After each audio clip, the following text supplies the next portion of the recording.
Bonjour et bienvenue à cette partie 3 de la formation aux ateliers virtuels.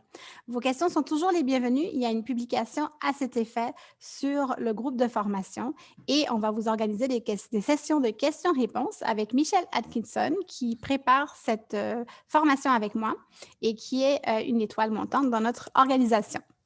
Alors, je suis contente aujourd'hui de vous présenter la partie 3 de la formation. Je vais résumer les premières parties très brièvement et aujourd'hui, on va parler des thèmes et des recettes pour votre atelier de cuisine.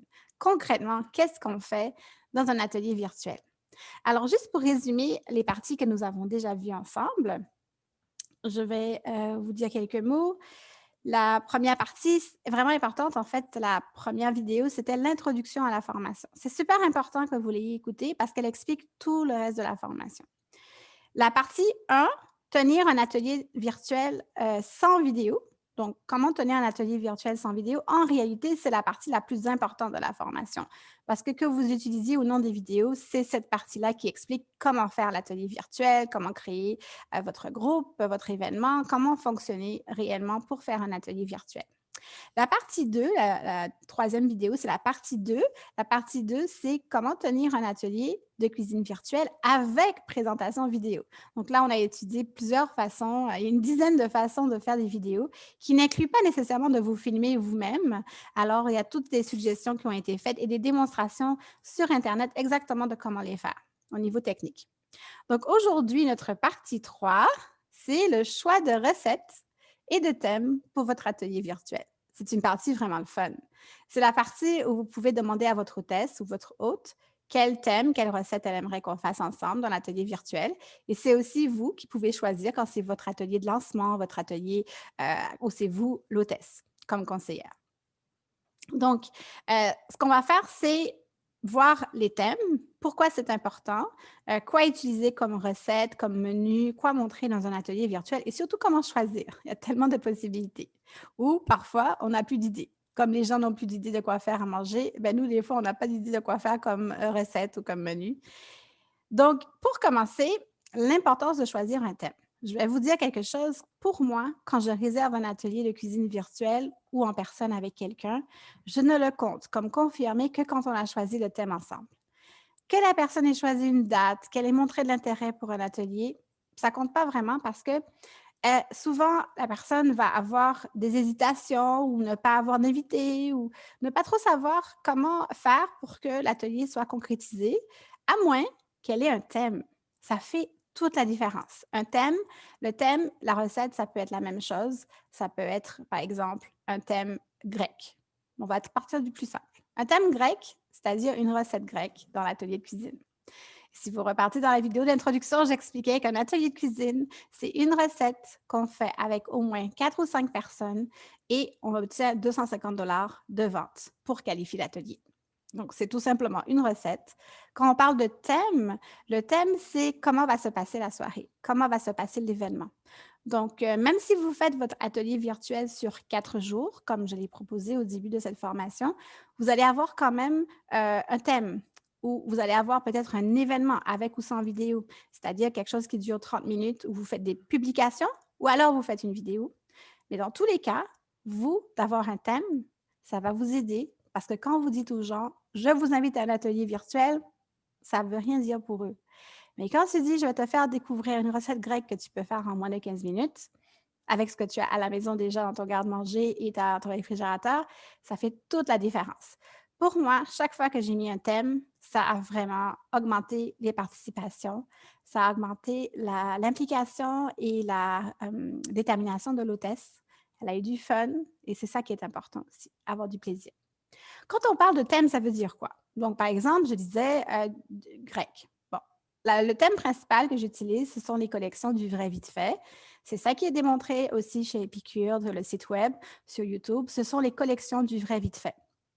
On va souvent faire du bon grec vite fait comme thème, ou du bon italien vite fait, du bon mexicain vite fait, selon ce qui est disponible, bien sûr. Si vous pouvez choisir quelque chose qui est disponible au moment de l'atelier, c'est idéal.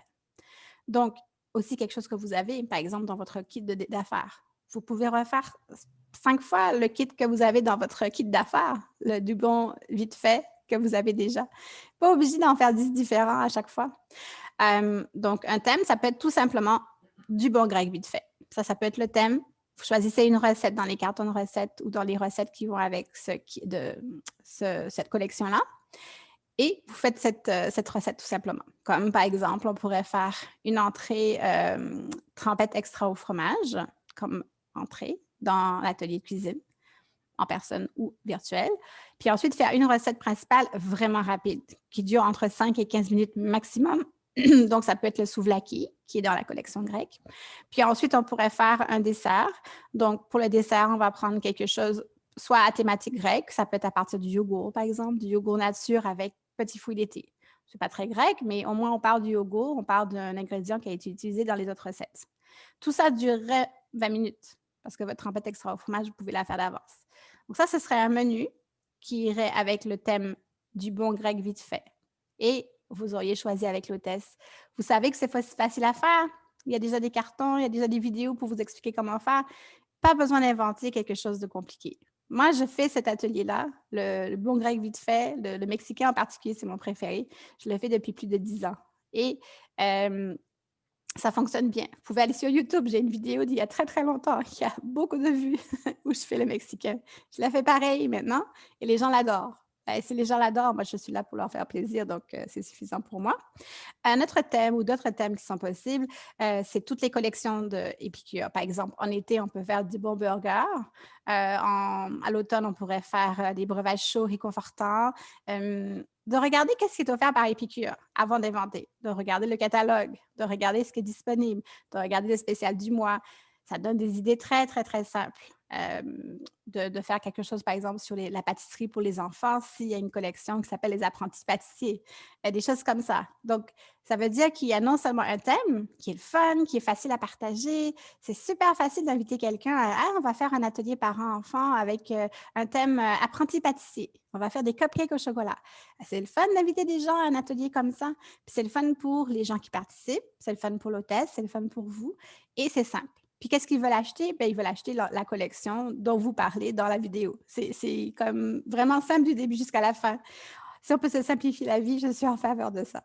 Alors, d'autres thèmes encore, des collections qui sont dans le catalogue, les collections qui sont en spécial. Sinon, il y a aussi du vrai résultat concret, notre programme du vrai résultat concret avec le défi EPIC.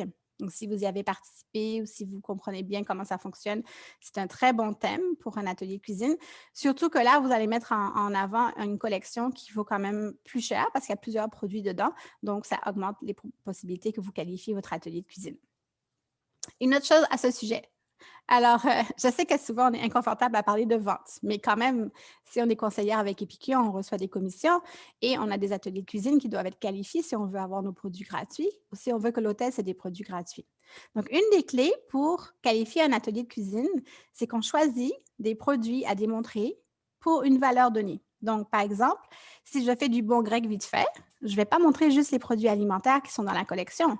Je vais m'assurer de montrer le wok, l'étuveuse, les ustensiles, ce que vous avez à la maison comme produit Épicure, comme ustensiles en particulier. Même des fois, quand il n'y a pas de lien avec la recette, j'utilise souvent l'étuveuse comme bol à mélanger. J'essaie de ne rien utiliser en dehors de produits Épicure. Le pourquoi, c'est que ça a été démontré, et on nous a expliqué ça à une conférence Épicure, que la valeur que vous choisissez de produits à démontrer, donc la somme des prix de tout ce que vous montrez, l'ensemble des produits alimentaires, l'ensemble des ustensiles, est déterminant pour la valeur des commandes qui vont être passées. Donc, si vous voulez qualifier un atelier cuisine, démontrer des produits de valeur élevée également. Les gens sont quand même libres de choisir. C'est juste une démonstration. Un autre truc, alors je sais que Sarah Vigneault en particulier utilise beaucoup ce truc-là. Moi, je l'avais appris à la conférence Épicure il y a quelques années. C'était Amélia qui nous avait fait une démonstration. C'est de tout préparer à l'avance pour votre atelier de cuisine. C'est pas obligé d'être long, mais passez les étapes en revue. Je vais faire ça. Ensuite, bon, la trempette extra au fromage, je la prépare d'avance. Dans quoi je vais la présenter? Les transitions entre les différentes parties, c'est comment je vais faire pour passer de ça à la partie principale. Est-ce que de quoi j'ai besoin pour ouvrir le sachet de solution repas ou le pot? Est-ce qu'il a déjà été ouvert? Est-ce qu'il est trop rempli? Puis quand je vais l'ouvrir, ça va tomber. C'est de tout préparer d'avance, de passer à travers une sorte de pratique générale qui prend peut-être 5 minutes avoir les sachets de solutions repas déjà ouverts, si c'est un de eux que vous faites pour votre recette, ou avoir votre couteau de cuisine, en fait, c'est des ciseaux de cuisine d'Épicure tout prêt pour l'ouvrir au moment donné. Ça va vous donner un atelier plus court. Pour vous, c'est le fun, un atelier plus court, là. Puis plus efficace et plus le fun pour les gens. Parce qu'ils n'ont pas besoin de vous voir chercher ou pas être certain ou fouiller ou, tu sais, comme dans votre tiroir à ustensiles parce que vous ne trouvez pas le bon. Ça peut arriver. Mais si vous pouvez éviter le plus possible de moments qui sont morts dans l'atelier, il va être vraiment juste divertissant et le fun du début à la fin. Donc, la préparation, tout préparer d'avance, c'est vraiment une clé. Donc, à date, de quoi on a parlé, c'est l'importance de choisir un thème. C'est important. Quel genre de thème on peut choisir? La valeur des produits montrés est en lien avec la valeur des ventes de votre atelier et on vient de parler du fait que de préparer d'avance, c'est super important. Ensuite, je vais dire un truc que je sais que parfois c'est difficile à appliquer, mais une seule recette par atelier cuisine. Quand je dis une seule recette, bien sûr, il peut y avoir comme une entrée, un plat principal, puis un dessert, mais une seule recette avec plusieurs instructions, étapes, etc. Une seule recette principale. Si vous avez le goût de montrer plus de produits ou de faire plus qu'une seule recette, mais prenez la même recette comme le souvlaki, mais montrez plusieurs alternatives. Expliquez aux gens par quoi ils peuvent remplacer les ingrédients s'ils ne les ont pas à la maison. Tout simplement mentionner l'alternative végane ou végétarienne qui est sur les pots et les sachets maintenant. Donc, proposer des alternatives. Les gens, ils ont besoin d'idées, de suggestions. Donc, même si vous leur montrez 10 recettes pendant un atelier de cuisine, ce n'est pas démontré que les ventes augmentent. Ça peut arriver, c'est vraiment pas la règle. La règle, c'est de ce qui a été vu, de ce qui a été étudié depuis plus d'une décennie chez Epicure, c'est vraiment quand on montre une recette principale, c'est plus simple pour les gens, ils ne se sentent pas dépassés, ils se sentent comme capables de le faire, puis ils sont super motivés et inspirés. Mais proposer des alternatives pendant que vous la faites, comme ah, j'ai mis du yogourt, mais on aurait pu mettre autre chose. Ou ah, là, j'ai mis un citron, mais on aurait pu ne pas en mettre. C'est optionnel. Pensez à ce que les gens ont tout le temps dans leur garde-manger, dans leur garde-manger et leur réfrigérateur. Alors, deux autres choses que je vais vous montrer, puis après, je vais aller sur Facebook pour vous montrer un petit peu techniquement aussi comment vous y retrouver. Donc, avoir quelques exemples de menus pour la saison. Ça peut être aidant. Vous pouvez en avoir juste un, comme je disais, du bon grec vite fait. Et ensuite, quelques exemples de menus, on va vous en proposer sur le groupe de formation justement, parce que chaque saison, ça pourrait changer. Vous pourriez utiliser le même pendant toute la saison si vous ne voyez pas les mêmes personnes, si c'est des groupes différents. Si c'est le même groupe, vous pouvez avoir un atelier par mois, un atelier par semaine. Moi, je fais un atelier par semaine, atelier virtuel par semaine. Donc, un truc, c'est que si vous en faites plus qu'un dans un même mois, disons le mois de novembre ou le mois de janvier, c'est faites le même thème à chaque fois, c'est des nouveaux groupes. Il n'y a pas vraiment de raison que vous vous compliquiez la vie. Si vous revoyez le même groupe, choisissez quand même quelque chose de simple. Vous n'êtes pas obligé de faire de plus en plus compliqué à chaque fois. Ça peut être très simple. Donc, pour résumer, c'est la simplicité. Vous simplifiez la vie, préparez l'avance, réfléchissez aux différentes étapes de l'atelier, puis le rendre vraiment le fun et divertissant en choisissant un thème. Donc, je vais vous partager mon écran parce que je voulais vous expliquer quelque chose par rapport au groupe de formation. Donc, ce que je voulais vous dire, c'est que sur tous les groupes Facebook, il y a une chose qu'on néglige souvent de regarder. Et c'est malheureux parce qu'il y a une mine de ressources. Les gens qui créent des groupes Facebook, que ce soit le groupe d'Épicure, que ce soit celui-là que j'ai créé pour le groupe de formation aux ateliers virtuels ou des groupes que vous fréquentez pour d'autres intérêts ou hobbies ou quelle que soit la raison, les gens qui créent le groupe ou vous mettent des ressources font vraiment comme créer des choses pour que le groupe soit le fun, mais souvent, ils ne sont pas vus. Les choses qu'on met. Par exemple, ce que je voulais vous montrer, c'était surtout ici. Donc, ça va changer le menu, le nouveau menu avec Facebook dans les groupes. Un nouveau menu de Facebook dans les groupes change tout le temps. Il va changer ici parce que ça change, ça dépend de ce que vous utilisez. Donc, un groupe, il y a à peu près une dizaine d'options possibles qui apparaissent ici en haut. Donc là, vous avez le à propos, discussion, unité. Bon, unité, c'est super important parce que c'est là que je mets toute la formation ici. Il faut absolument que vous alliez dans unité. Par contre, unité va peut-être apparaître plus loin pour vous Il faudra même que vous cliquiez peut-être sur une flèche pour le voir, parce que si vous ne l'avez pas souvent utilisé, il ne va pas apparaître comme pour moi au début de ce menu-là. Vous avez les salons. Les salons, ça, c'est des espaces qu'on peut s'ouvrir pour se parler en direct. Les membres vont savoir qui est dans le groupe. Les événements, le contenu multimédia. Donc, dans le contenu multimédia, vous avez les vidéos, vous avez les photos, les vidéos et les albums. Donc, par exemple, pour retrouver les vidéos de la formation, vous pouvez venir ici dans contenu multimédia et vidéos. Vous pouvez aussi aller dans Unités. Donc, les vidéos de la formation, les différentes parties de la vidéo de la formation sont ici. Puis, si vous voulez savoir où vous en êtes, donc beaucoup de groupes maintenant ont des unités. Toute la formation va être ici. Vos menus pour la saison, toutes les choses que j'ai mentionnées dans la formation vont être dans les unités, les vidéos de formation en particulier. Donc là, si je vais sur la vidéo d'introduction, dans l'unité 1, ici, donc là, je regarde la vidéo. Disons que je l'ai regardée jusqu'au bout. Bravo. Et là, quand j'ai fini, ben, je vais venir ici cliquer « Terminer ».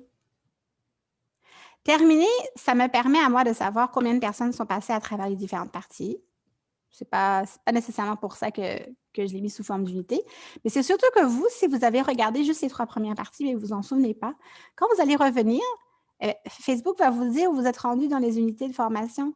Donc, vous pouvez le quitter et revenir. C'est comme un marque-page pour un livre. Donc, moi, je vous invite vraiment à aller dans les groupes Facebook que vous fréquentez, pas seulement celui-là, mais les aventurières, le groupe d'Anna Nicholson. Allez dans il y a des fichiers aussi. Là, comme il n'y en a pas.